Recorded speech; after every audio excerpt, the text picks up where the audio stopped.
അമ്മേ നാരായണ, ദേവി നാരായണ, ലക്ഷ്മി നാരായണ, ഭദ്രേ നാരായണ. ഇനിയൊരു പരിചയപ്പെടുത്തൽ വേണ്ട.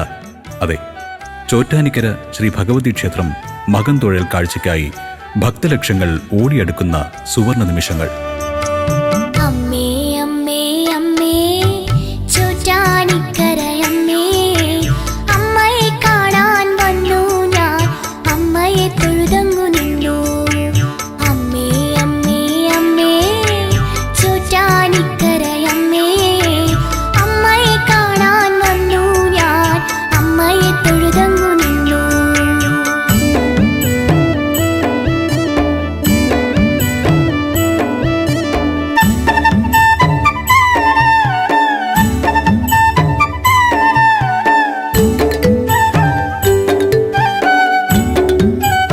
ജഗദീശ്വരിയായ ആദിപരാശക്തിയാണ് ഈ ക്ഷേത്രത്തിലെ മുഖ്യപ്രതിഷ്ഠ.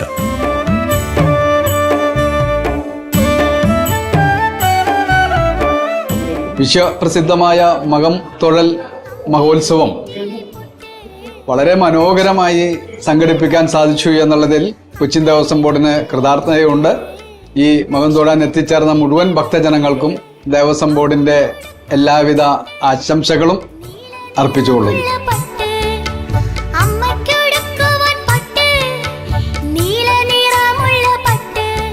കൂടാതെ ഭദ്രകാളി സങ്കല്പത്തിലുള്ള മറ്റൊരു ക്ഷേത്രവും ഇവിടെയുണ്ട്. പ്രധാന ക്ഷേത്രത്തിന് താഴെ സ്ഥിതി ചെയ്യുന്നു ഇത്. തന്മൂലം കീഴ്ക്കാവ് എന്നറിയപ്പെടുന്നു. ഭഗവതിക്കും മഹാവിഷ്ണുവിനും ഭദ്രകാളിക്കും തുല്യ പ്രാധാന്യമാണ് ഈ ക്ഷേത്രത്തിലുള്ളത്. ബ്രഹ്മാവ്, ശിവൻ, ഗണപതി, ധർമ്മശാസ്താവ്, സുബ്രഹ്മണ്യൻ, ഹനുമാൻ, ജ്യേഷ്ഠ ഭഗവതി, നാഗദൈവങ്ങൾ, ബ്രഹ്മരക്ഷസ് എന്നിവരാണ് ക്ഷേത്രത്തിലെ ഉപദേവതകൾ. ഇവരിൽ ശാസ്താവിന് ഈ ക്ഷേത്രത്തിൽ പ്രത്യേക പ്രാധാന്യം കൽപ്പിച്ചു വരുന്നു. ഭഗവതിയുടെ അംഗരക്ഷകന്റെ ഭാവമാണ് ശാസ്താവിന് ഇവിടെ.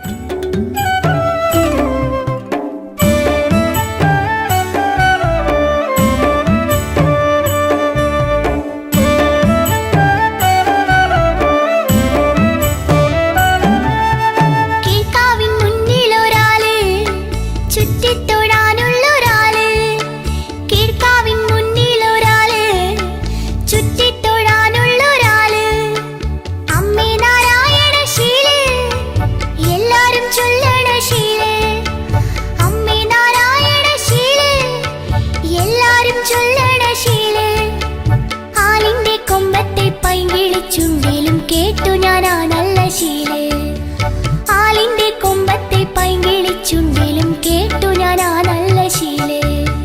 അമ്മേ അമ്മേ അമ്മേ ചോറ്റാനിക്കരയമ്മേ, അമ്മയെ കാണാൻ വന്നു ഞാൻ, അമ്മയെ തൊഴുതങ്ങു നിന്നു. കുംഭമാസത്തിൽ വരുന്ന മകം, പൂരം തൊഴലുകളാണ് ക്ഷേത്രത്തിലെ പ്രധാന ആണ്ടുവിശേഷങ്ങൾ. കൊച്ചിൻ ദേവസ്വം ബോർഡിന്റെ കീഴിലാണ് ഈ മഹാക്ഷേത്രം. അമ്മയെ തൊഴുതങ്ങു